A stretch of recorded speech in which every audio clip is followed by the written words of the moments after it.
Bonjour. Les autorités chinoises ont décidé de prendre le taureau par les cornes pour redonner de l'activité, pour redonner du dynamisme à l'économie intérieure chinoise.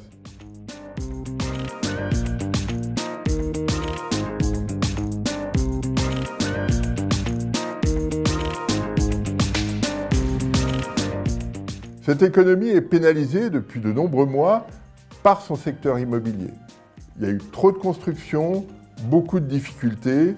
Les ménages qui possèdent ces appartements voient les prix de l'immobilier baisser, leur confiance recule et leur consommation n'est pas très dynamique. Ce qui fait qu'on a des interrogations sur la façon dont l'économie chinoise va fonctionner.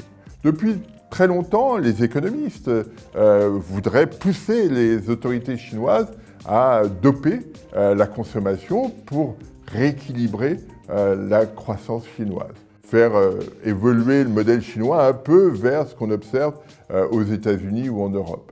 La Banque centrale de Chine a décidé cette semaine de réduire ses taux d'intérêt et de faciliter le déstockage de logements. Il y a beaucoup de logements à vendre. Les entreprises publiques vont devoir acheter ces logements financés par les banques, qui elles-mêmes seront financées par la Banque centrale.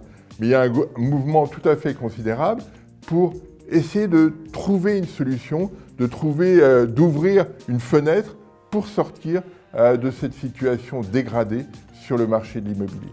Ça, c'est le premier point. Les montants vont être considérables.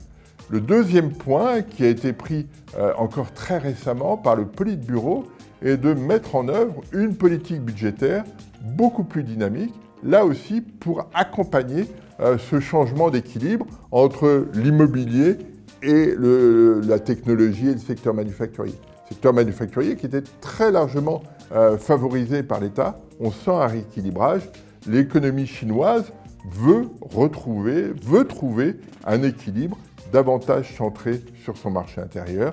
Et ça, c'est plutôt une bonne nouvelle pour la Chine, mais aussi pour l'économie globale, parce qu'on aura une locomotive probablement plus dynamique que ce qu'on a eu et ce qu'on anticipait pour les mois qui viennent.